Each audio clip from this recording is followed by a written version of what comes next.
You know, Halloween is just days away now, but I still can't even figure out what that's supposed to mean.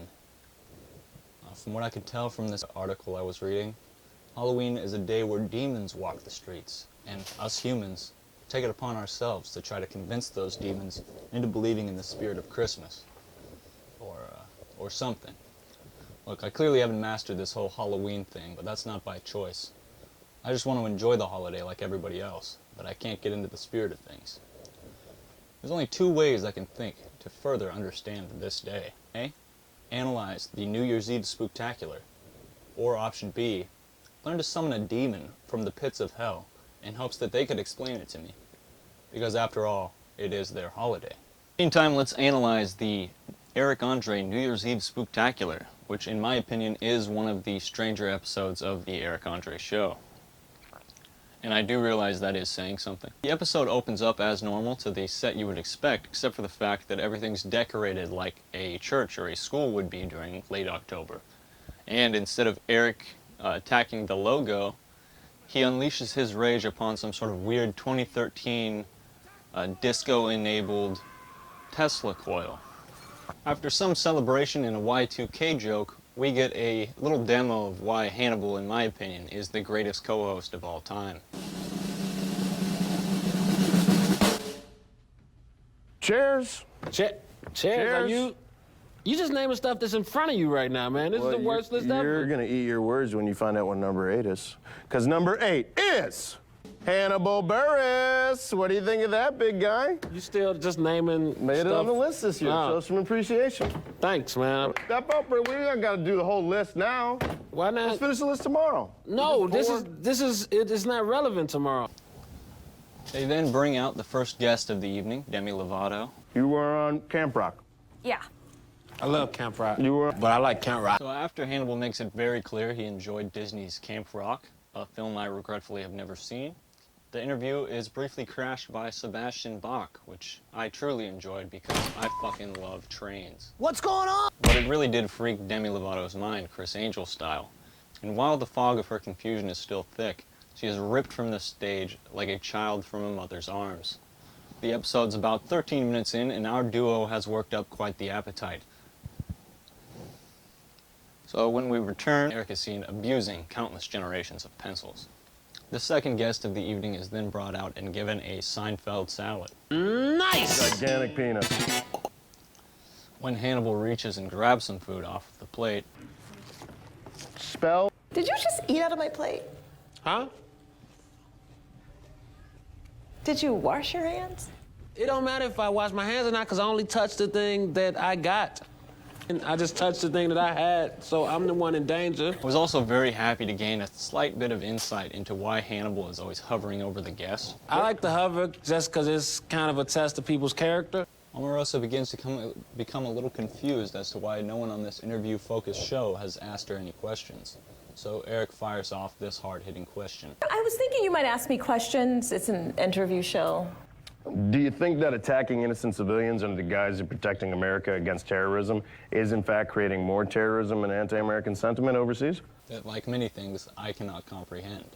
But luckily for me, before she could respond, they bring out something I do understand, and that's the Luther Vandross wheel. Omarosa is interrupted by the Luther Vandross wheel. The Luther Vandross wheel is then interrupted by Eric fighting this large man. That's interrupted by a marching band, briefly then followed by Rory Scoville, who mentions an airport before just sort of giving up and walking away. After this chaos, we are given a moment of silence, a moment of blindness, and then one returning sketch that has since disappeared in later seasons. And that is the halfway point of the show bit. Now, I'm not quite sure why this bit has disappeared in later seasons, but I do know they break around 30 or so of those drywall desks per episode. And to be clear, the halfway point of the show bit does not happen at halfway point through the show for some reason. It just happens when it happens. At this point, it happens like 24 minutes into the episode, over 20 minutes for sure.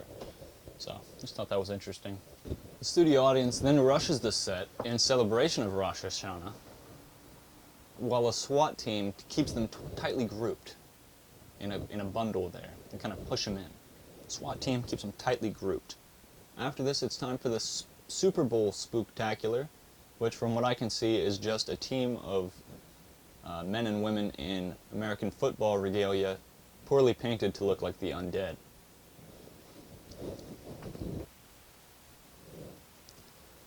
One of my favorite characters, Russell Brand, is pretty intoxicated by this point, and when we do see him, he's bottle in hand singing Midnight Special, which I enjoyed. I more so enjoyed his rendition of Goodnight Irene, but it's always a blessing to see Russell.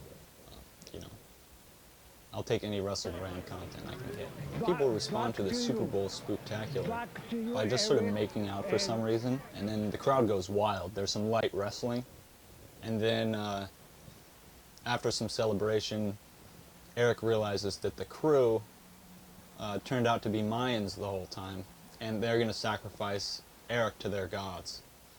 So, then that's just sort of the end. A couple things I forgot to mention is the creator of Ren and Stimpy was just there, not to say a word the whole time, illustrating characters. I thought that was kind of interesting. And there was a man eating eggs the whole time, a strange man, white t-shirt, just eating eggs. I know what you guys are thinking, and yes, there was an egg counter, and as far as I've seen, he got to like 15 eggs, which is great. It's impressive. But unfortunately, I don't think it's helped me understand Halloween, even slightly. On the plus side, I have made some progress on option B. Wow! So unfortunately, what you're telling me is the best I'm gonna get for my soul is a Blockbuster gift card for $50 and a copy of Cory in the House for the Nintendo DS. How much did you say that's worth? Well,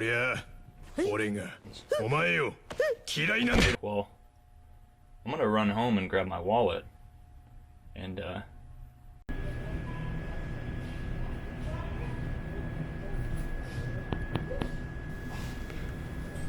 man, I'm glad I couldn't find my wallet.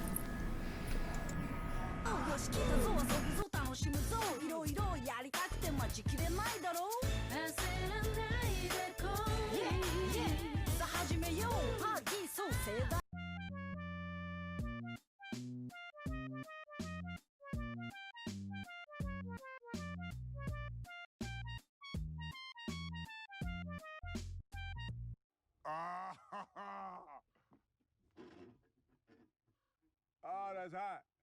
That's hot.